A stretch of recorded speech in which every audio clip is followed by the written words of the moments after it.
Of course, the theme for this whole month is about joy, creating a life of joy. And originally I promised to talk about joy at any age, so we're just going to start with the idea that premise is covered, because here we are, right? And what happened, of course, is that I just had so much fun delving into the topic. And leaping through the magazine and beginning with what Dr. Ken Gordon said and Aggie shared, and some of these wonderful quotes from Ernest Holmes. Some great teaching in there. Do you have the magazine, Aggie? Just want to thank you. And also from Dennis Merritt Jones and from Dr. Christiane Northrup. If you don't have this, go over to Barnes & Noble and ask for it. It's next to Prevention and Reader's Digest. And we have been encouraged by Home Office to bug them on a regular basis, to speak to management and ask for this magazine. Because they'll order the number of copies that get regularly asked for. And we get to do that more and more in here because we don't want to sell stuff in Greenwich, right? So I'm a big proponent of subscribe, get it online, but get it in your hands somehow. This is just wonderful.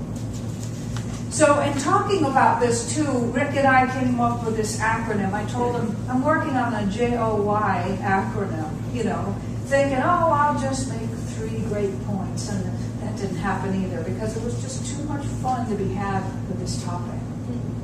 But the JOY acronym would simply be just open yourself to joy. JOY, just open yourself. So I wanted to begin with a couple beautiful things from Dr. Ernest Holmes. One of them is in Dennis Merritt Jones' article about joy. Holmes says, life is not just something to be endured. It is to be lived in joy, in a fullness without limit. And another one that I found says, from Holmes, to live by inspiration means to sense the divine touch in everything, to enter into the spirit of things, to enter into the joy of living. And of course, Ken Gordon said, you don't need to go out and find or create joy somewhere out there. He said that it is within every one of us. We know that. And we get busy and we forget because we're surrounded by brothers and sisters who habitually look out there, for that thing. Whether you wear it or eat it or drink it or do it or whatever, see it, read it, whatever it is, listen to it, that there's something that's going to make you feel joyful. And of course the truth is that it's within.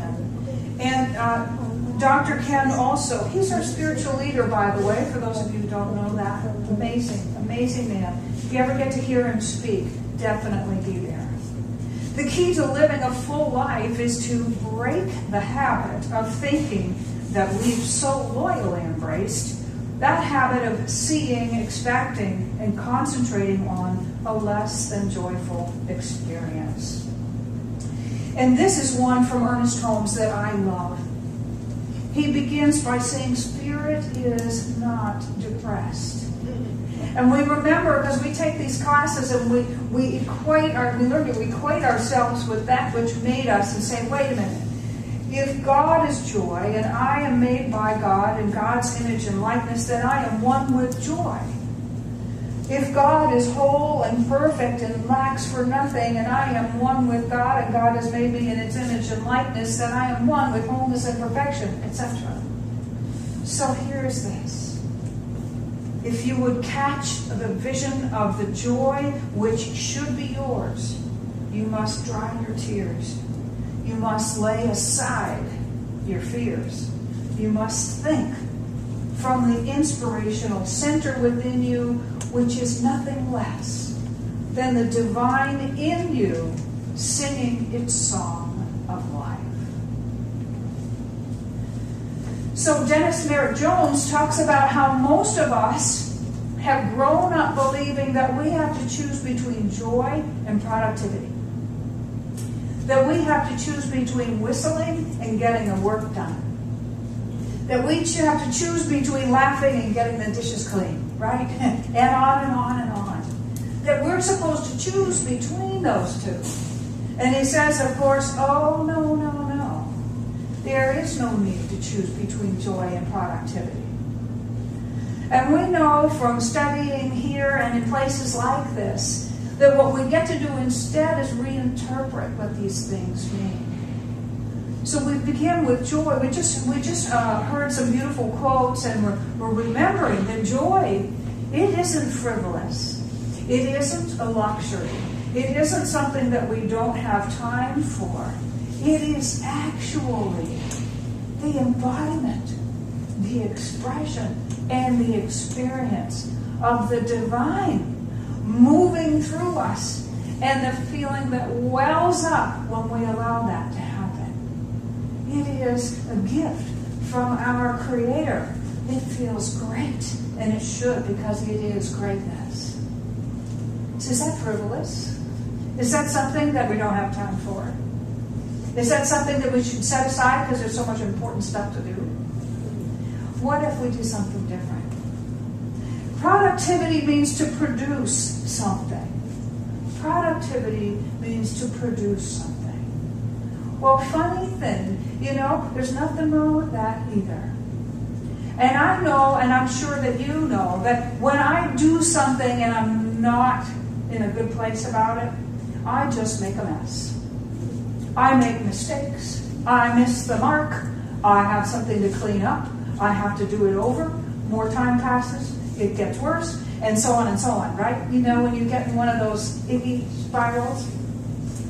So, of course, I'd rather undertake what I have before me in joy.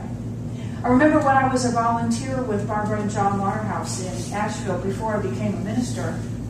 It was about 15 years ago, maybe a little longer. And we moved from being a small congregation in a space not a whole lot bigger than this to this giant building with capacity for 400 people. And I was in charge of the volunteers in the kitchen. And it was the most amazing pathway of faith. But they said, you know what? Our one rule for all of the volunteers in this organization is that the moment you are no longer experiencing joy in what it is that you're doing, you must let it go. No, let's know, well, who's going to do it then? Just you do it as long as it brings you joy. And the moment that changes for you, please let it go. And let us know so we can do something about it. But that was the rule. Do it in joy. So Dennis Merritt Jones is suggesting that if we re-image what joy is, and we re-image what productivity is, and most of all that we look at how they can work together instead of perceiving them as being in opposition, then we can produce in joy. And what happens? We feel great. We're fun to be around. And what we produce is beautiful. It is as exquisite as it can possibly be. And so are we. What a wonderful formula.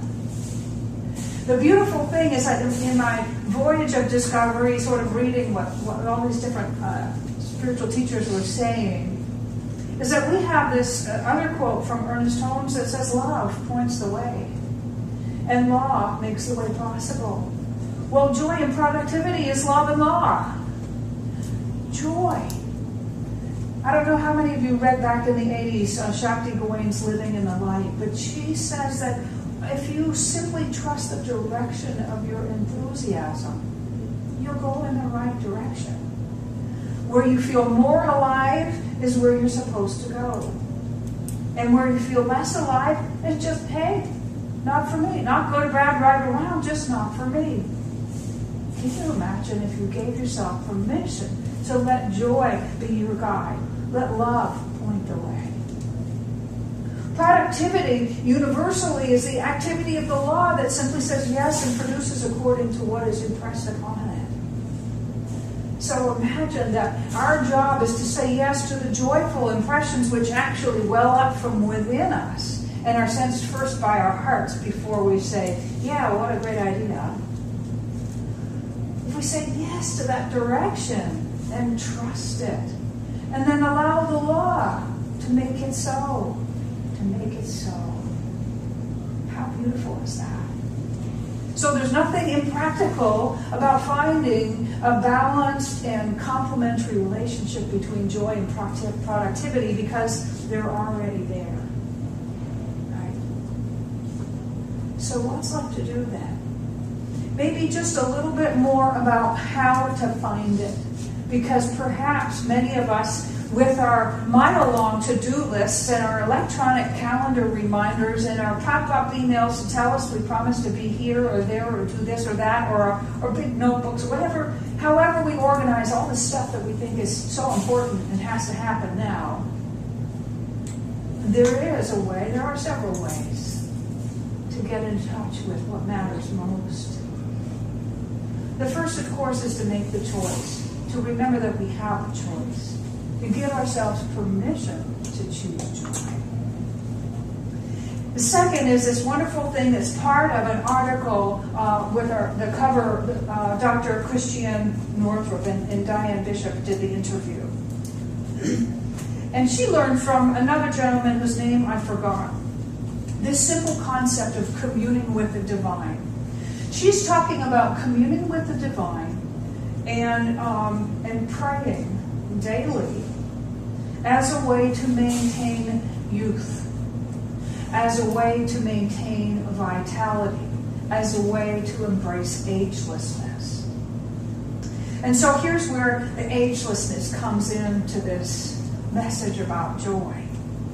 So Dr. Christiane Northrup learned from this gentleman that what she could do is just imagine that every day she wants to sit down as intimately as she would with a good friend for a cup of coffee with God. If you're a tea drinker or a cup of something with God. It conveys this comfort, this familiarity, this safety. You know, when you sit down with a friend, you don't have to explain yourself. They already know you. Doesn't your higher power, God, Creator, the I Am, principle of the universe, know you that well? And so her practice to maintain youth is to never talk about age chronologically and to daily sit down in that way and commune with God and to pray. And of course, the way that we pray around here is affirmatively. She mentions that age has to do, of course, as all other things are, with belief, with mindset, and with perspective. And where can you get a better perspective than when you sit and commune with God? So here's the deal. We're saying that joy and productivity are two aspects of the one. Both the welling up of the inspiration and then the fulfillment of the urge to embody and to express by means of its creations. And that we're participating in that all the time. We not only have permission, we have a divine appointment to keep. To sit down with that which made us and open ourselves to that experience of oneness with this exquisite love, this exquisite power, this enormous energy that wants only to love us, to be embodied and to be expressed and to experience itself by means of each and every one of us in the one way that only we can provide. Because we have that one point of awareness within the mind and the heart and the body and the life of God. Wow. So joy's not frivolous. We definitely have time for it. It will lend direction and purpose to our lives. It will make our experiences wonderful, of course. Happiness will be one of the outcomes. And everything that we produce when we give ourselves permission first to go within and find that place of joy, and then take it into our day, take it into whatever we're doing, will be the best that it can be. And who will we be? Absolutely the best that we can be. Namaste.